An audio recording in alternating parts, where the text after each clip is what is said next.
അവതരിപ്പിച്ചിട്ടുള്ള പുതിയ കേരളം എന്ന പ്രമേയത്തിൽ രേഖയിൽ ചർച്ച ചെയ്തത്. രേഖ അവതരിപ്പിച്ചപ്പോൾ തന്നെ വളരെ സമഗ്രമായിട്ടുള്ള എന്ത് ചെയ്യണം, അതൊരു അഴകുഴമ്പനായിട്ടുള്ള ഒരു നിർദ്ദേശങ്ങൾ മാത്രമല്ല, വളരെ കോൺക്രീറ്റായിട്ട് കേരളത്തിൽ നാം എന്ത് ചെയ്യണം, കേരളത്തിൽ വ്യാവസായിക രംഗത്ത് എങ്ങനെ, കാർഷിക മേഖല എങ്ങനെ പുഷ്ടിപ്പെടുത്തണം, തൊഴിലവസരങ്ങൾ എങ്ങനെ സൃഷ്ടിക്കണം, ശാസ്ത്ര സാങ്കേതിക വിദ്യകളുടെ നേട്ടങ്ങൾ ഈ കേരളത്തിലേക്ക് എങ്ങനെ സന്നിവേശിപ്പിക്കണം, ഉന്നത വിദ്യാഭ്യാസ മേഖലയിൽ ആധുനികമായിട്ടുള്ള കാഴ്ചപ്പാടോടുകൂടി കേരളത്തെ ഒരു വിജ്ഞാന സമൂഹമാക്കി മാറ്റുന്നതിന് നമ്മുടെ യൂണിവേഴ്സിറ്റികളെയും കോളേജുകളെയും ഒക്കെ എങ്ങനെ പരിവർത്തിപ്പിക്കണം, അതേ സമയത്ത് വളരെ ജീവിത നിലവാരത്തിൽ പിന്നോട്ടുള്ള ആരും എക്സ്ട്രീംലി പുവർ കേരളത്തിലില്ല. കേരളത്തിലുള്ള അതിദാരിദ്ര്യത്തിൻ്റെ കണക്കെടുക്കുമ്പോൾ 0.7% മാത്രമായിരുന്നു. മറ്റു ചില സംസ്ഥാനങ്ങളിൽ 30% ഒക്കെ ഉണ്ട്. എങ്കിലും അത്തരത്തിലുള്ള ആളുകളെ എങ്ങനെ കൈപിടിച്ചുയർത്തി ശാസ്ത്ര സാങ്കേതിക സൗകര്യങ്ങളുടെ ഗുണഭോക്താക്കളാക്കിയിട്ട് മാറ്റാം, ഇതൊക്കെയാണ് ഈ പുതിയ നവകേരള രേഖയിൽ അവതരിപ്പിച്ചത്. രേഖ സമഗ്രമായിരുന്നു. എന്നാൽ പ്രതിനിധികളായി പങ്കെടുത്ത ജനപ്രതിനിധികളും പാർട്ടി പ്രവർത്തകരും നൽകിയിട്ടുള്ള നിർദ്ദേശങ്ങൾ അത് വളരെ വളരെ അർത്ഥവത്തായിട്ടുള്ള നിർദ്ദേശങ്ങളാണ്. എങ്ങനെ ഇതിനെ ഇംപ്ലിമെൻറ്റ് ചെയ്യാം ഈ രേഖയെ, അത് സൂചിപ്പിക്കുന്ന നിർദ്ദേശങ്ങളാണ് പ്രതിനിധികളിൽ നിന്നുണ്ടായിട്ടുള്ളത്. അതെല്ലാം കൂട്ടിച്ചേർത്തുകൊണ്ട് ഈ കേരളത്തെ ഒരു ആധുനിക സമൂഹത്തിന് എന്തെല്ലാം സാധ്യതകളുണ്ടോ ആ സാധ്യതകളെല്ലാം ജനങ്ങൾക്ക് അനുഭവിക്കാൻ കഴിയുന്ന ഒന്നാക്കി മാറ്റിയെടുക്കും. ഞാൻ ഒരിക്കൽ കൂടി പറയുകയാണ്, സാമ്പത്തികമായിട്ട് വലിയ നിലവാരത്തിലല്ല കേരളം ഉള്ളത്. കേന്ദ്ര ഗവൺമെൻറ് തരാൻ അർഹതപ്പെട്ട പദ്ധതി വിഹിതം കൃത്യമായിട്ട് തരിക കൂടി ചെയ്യാതിരിക്കുമ്പോൾ വലിയ ബുദ്ധിമുട്ടുണ്ട്. എങ്കിലും തനതായിട്ടുള്ളൊരു മാർഗം, അതാണ് കേരള ബദൽ എന്നുള്ളത് കൊണ്ട് ഞങ്ങൾ ഉദ്ദേശിക്കുന്നത്. സെൻട്രൽ ഗവൺമെൻറ്റിൽ നിന്നും ഞങ്ങൾ പ്രതീക്ഷിക്കുന്നു. ഞങ്ങളിപ്പോഴും പ്രതീക്ഷ കൈവിട്ടിട്ടില്ല. ഇപ്പോൾ വയനാട് പാക്കേജ് അടക്കം ഞങ്ങൾക്ക് വേണമെന്ന് പറഞ്ഞ് ആവശ്യപ്പെട്ടുകൊണ്ടിരിക്കുകയാണ്. എയിംസ് പോലുള്ള സ്ഥാപനങ്ങൾ കേരളത്തിൽ വേണമെന്ന് പ്രമേയം പാസ്സാക്കി ഞങ്ങൾ. പക്ഷേ കേരളത്തിൻ്റെ തനതായിട്ടുള്ളൊരു പ്രവർത്തന ശൈലി ആവിഷ്കരിക്കും. ബഹുമാനപ്പെട്ട മുഖ്യമന്ത്രി പിണറായി വിജയൻ്റെ നേതൃത്വത്തിൽ കഴിഞ്ഞ 2 ടേമിലും ഉണ്ടായിട്ടുള്ള മാറ്റം ആർക്കും, ഒരു രാഷ്ട്രീയ വിദ്യാർത്ഥിക്ക്, പഠിക്കുന്നവർക്ക് അത് വളരെ ആകർഷകവും വളരെ ശക്തവുമായിട്ട് കാണാൻ സാധിക്കുമെന്നുള്ളതാണ്. എല്ലാവരുടെയും സപ്പോർട്ട് ഞങ്ങൾക്ക് ഇതിനാവശ്യമാണ്. ഞങ്ങൾ പാർട്ടി ഒറ്റക്കെട്ടായി ഈ നാട്ടിലെ ജനങ്ങൾക്ക് വേണ്ടി പ്രവർത്തിക്കും എന്ന തീരുമാനമാണ് ഈ സംസ്ഥാന സമ്മേളനത്തിൻ്റെ.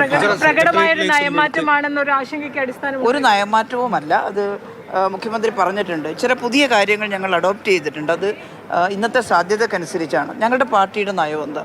ഞങ്ങളുടെ പാർട്ടിയുടെ നയം ഈ സമൂഹത്തിൽ സോഷ്യലിസ്റ്റ് ഒരു സമൂഹം സൃഷ്ടിക്കുക എന്നുള്ളത് തന്നെയാണ്. ഇപ്പോൾ ഇന്ത്യയുടെ ഭരണഘടനയിൽ സോഷ്യലിസം എഴുതി വെച്ചിട്ടുണ്ട്. എന്താണ് സോഷ്യലിസം? സോഷ്യലിസം എന്ന് പറഞ്ഞാൽ ഓരോ പൗരനും ജോലി ചെയ്യാനുള്ള അവകാശവും ജോലിക്കനുസരിച്ച് പ്രതിഫലം ലഭ്യമാകാനുള്ള അവകാശവുമാണ് ആദ്യമായി പറയുമ്പോൾ സോഷ്യലിസത്തെക്കുറിച്ച് പറയാനുള്ളത്. എല്ലാ മേഖലകളിലും സമത്വം, അഭിപ്രായം പറയാനും ചിന്തിക്കാനും അതുപോലെ പ്രവർത്തിക്കാനും ഒക്കെ സ്വാതന്ത്ര്യം ഉണ്ടാവണം. ജോലിയും കൂലിയും ലഭ്യമാകുന്ന ഒരു സമൂഹം പുരോഗതിയിലേക്ക് നീങ്ങുന്ന അതാണ് സോഷ്യലിസം. എന്നാൽ ഇന്ത്യ സ്വതന്ത്രമായിട്ട് 76 വർഷമായിട്ടും ആ സോഷ്യലിസത്തിൽ എത്തിച്ചേരാൻ നമുക്ക് സാധിച്ചിട്ടില്ല. Communist party of India Marxist പറയുന്നത് സോഷ്യലിസത്തിലേക്കുള്ള പ്രയാണം ആരംഭിക്കുന്നതിന് ഇന്ത്യയിലെ ജനാധിപത്യ വിപ്ലവം പൂർത്തിയാവണമെന്നാണ്. എല്ലാ പൗരന്മാർക്കും അവസര സമത്വം കിട്ടുന്ന ഒന്നായി ഇന്ത്യയുടെ ജനാധിപത്യം മാറണമെന്നാണ്. അത് ഇന്ത്യൻ ബൂർഷ്വാസി ഫലപ്രദമാക്കിയിട്ടില്ല. കോൺഗ്രസ് അധികാരത്തിൽ വന്നപ്പോഴും BJP ഭരിക്കുമ്പോഴും ജനാധിപത്യപരമായി കാര്യങ്ങളിലേക്ക് നീങ്ങാനല്ല, ജനാധിപത്യപരമായ വീതം വെപ്പല്ല ഇന്ത്യയുടെ ധനത്തിൻ്റെയും അതുപോലെ തന്നെ സൗകര്യങ്ങളുടെയും വിഭവങ്ങളുടെ തുല്യമായിട്ടുള്ള വിതരണമല്ല ഉണ്ടായിട്ടുള്ളത്. അതുകൊണ്ടാണ് പട്ടിണിക്കാർ കൂടുതൽ പട്ടിണിക്കാരും പണക്കാർ കൂടുതൽ പണക്കാരുമായിട്ട് മാറിയത്. ഒരു ഭാഗത്ത് ഞങ്ങൾക്ക് ആ ജനാധിപത്യം സ്ഥാപിച്ചെടുക്കുന്നതിനുള്ള ജോലി ചെയ്യണം.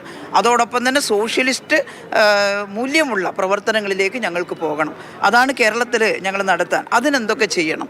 അതിൽ പൂർണ്ണമായൊരു സോഷ്യലിസ്റ്റ് ആസൂത്രണ പ്രക്രിയയിലേക്ക് ഞങ്ങൾക്ക് വരാൻ കഴിയുന്നില്ല. കാരണം ഒരു മുതലാളിത്ത ഫ്യൂഡൽ ആശയഗതി അനുസരിച്ച് ഭരിക്കുന്ന രാജ്യത്തിലൊരു സംസ്ഥാനമാണ്.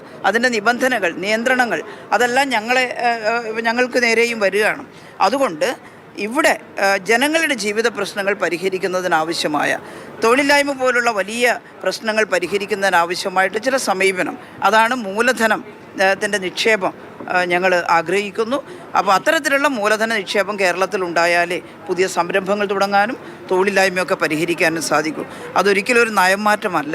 ഇന്ത്യ ഇപ്പം സുശീല ഗോപാലിനും JR ഗൗരിക്കും PK ശ്രീമതിക്കും ശേഷം സെക്രട്ടേറിയറ്റ് അംഗത്തിലേക്ക് വരികയാണല്ലോ. അപ്പം വീണ്ടും ഒരു പാർട്ടി ഒരു അവസരം തന്നിരിക്കുകയല്ലേ? അതെ, അത് ഞാൻ പറഞ്ഞു. ഞാൻ നേരത്തെ പാർട്ടി കേന്ദ്ര കമ്മിറ്റി അംഗമായിരുന്നു. സെക്രട്ടറി പങ്കെടുത്തു. അതെ, കേന്ദ്ര കമ്മിറ്റി ഞങ്ങൾക്ക് അതിൽ വലിയ വേർതിരിവില്ല. കേന്ദ്ര കമ്മിറ്റി അംഗങ്ങളും സെക്രട്ടേറിയറ്റിൻ്റെ ഭാഗമായിട്ട് ഉത്തരവാദിത്തം എടുത്ത് പ്രവർത്തിച്ചുകൊണ്ടിരിക്കുകയാണ്. ഇപ്പോൾ സെക്രട്ടേറിയറ്റിൻ്റെ തന്നെ ഭാഗമായിട്ട് വന്നിരിക്കുന്നു. അപ്പോൾ സ്വാഭാവികമായിട്ടും കുറച്ചുകൂടി കാര്യങ്ങൾ ശ്രദ്ധിച്ച് കുറേയും കൂടി ഗൗരവമായിട്ടുള്ള പ്രവർത്തനത്തിലേക്ക് പോകണം എന്നുള്ള ബോധമാണ് ഉണ്ടാവുന്നത്. പക്ഷേ ഞങ്ങളെല്ലാം നിരന്തരമായിട്ട് സെക്രട്ടേറിയറ്റിൻ്റെ ഭാഗമായി പ്രവർത്തിച്ചുകൊണ്ടിരിക്കുകയായിരുന്നു. CPM കേന്ദ്ര കമ്മിറ്റി അംഗമാണ് KK ശൈലജ. സ്വാഭാവികമായും സെക്രട്ടേറിയറ്റ് കൂടി ഭാഗമായി അവർ പ്രവർത്തിക്കുന്നു. പക്ഷേ ഇപ്പോൾ PK ശ്രീമതി സംസ്ഥാന സെക്രട്ടറിയിൽ നിന്ന് ഒഴിയുമ്പോൾ സെക്രട്ടേറിയറ്റിലേക്ക് KK ശൈലജയെ ഉൾപ്പെടുത്തിയിരിക്കുകയാണ്. KK ശൈലജയുടെ പ്രതികരണമാണ് നമ്മൾ കണ്ടത്.